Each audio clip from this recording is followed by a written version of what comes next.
High everyone, food in কিটচেনৰ আৰু এটা ৰেচিপিলৈ আপোনালোক সকলোকে স্বাগতম জনাইছোঁ। আজি এটা নতুন ৰেচিপি লৈ আহিছোঁ, সেইটো হ'ল মেগী চিকেন।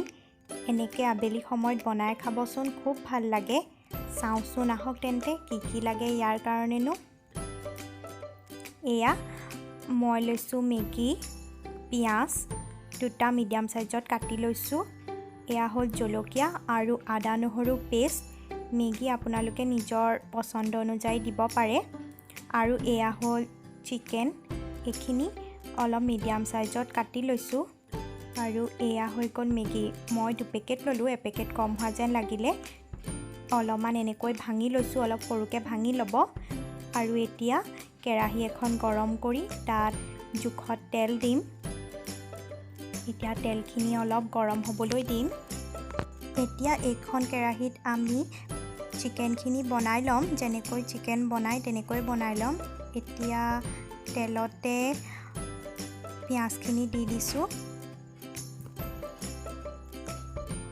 এতিয়া এইখিনি অকণমান ব্ৰাউন কালাৰ হোৱালৈকে ভাজি থাকিব লাগিব। এতিয়া পিঁয়াজখিনি অকণমান ব্ৰাউন কালাৰ হৈ গৈছে।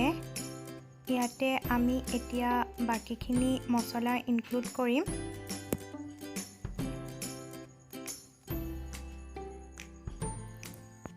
পিঁয়াজখিনি ব্ৰাউন কালাৰ হৈ গৈছে। ইয়াতে এতিয়া আদা নহৰু পেষ্টটো দি দিছোঁ আৰু এইখিনি অকণমান কেঁচা গোন্ধটো যোৱালৈকে ভাজি থাকিম। আৰু ইয়াৰ পিছত ইয়াত 1 চামুচ জিৰা পাউডাৰ দিছোঁ আৰু 1 চামুচ আমি হালধি পাউডাৰ দি দিম আৰু এইখিনি অকণ মিক্স কৰিম। লগতে ইয়াত 1 চামুচ ধনিয়া পাউডাৰো দিব লাগিব। এতিয়া ইয়াতে কাটি থোৱা জলকীয়া কেইটুকুৰো দি দিছোঁ আৰু এতিয়া ইয়াতে মাংসখিনি দি অলপ সময় এনেদৰেই ভাজি থাকিম।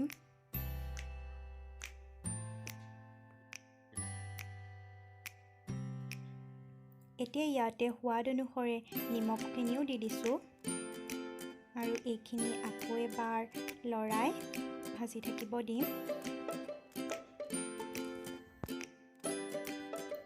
এতিয়া বেলেগ এখন কেৰাহী ল' ফ্লেমত গৰম কৰি ইয়াতে ভাঙি থোৱা যিখিনি মেগী আছিল সেইখিনি ইয়াতে দি ল' ফ্লেমত আমি এতিয়া ভাজি থাকিম।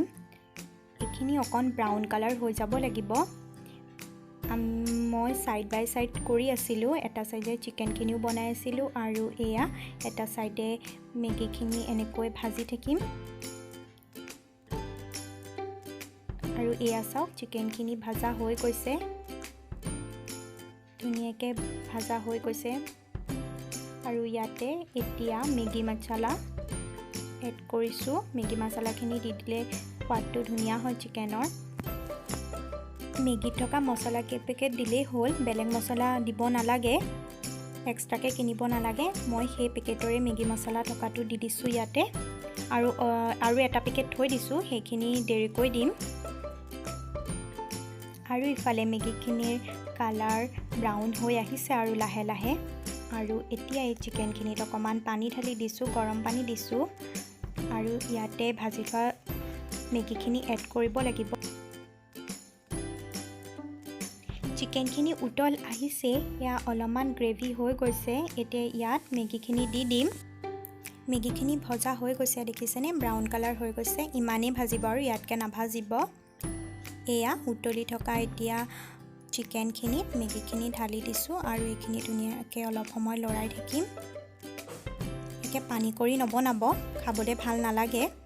অলপ ডাঠ হ'ব দিব গ্ৰেভিটো, তেতিয়া খুব ভাল লাগে।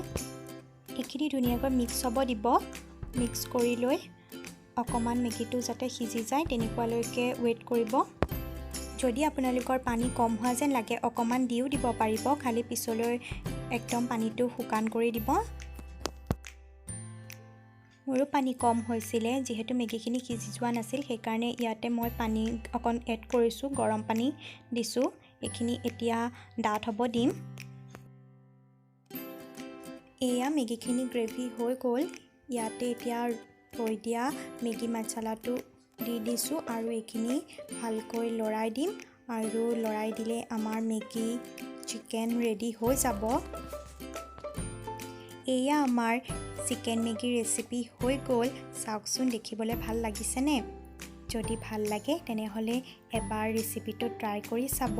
এনেকুৱা বৰষুণ বতৰত বনাই খাবচোন, খুব ভাল লাগে। যদি ভিডিঅ'টো ভাল পায় তেনেহ'লে লাইক, শ্বেয়াৰ এণ্ড ছাবস্ক্ৰাইব কৰিব।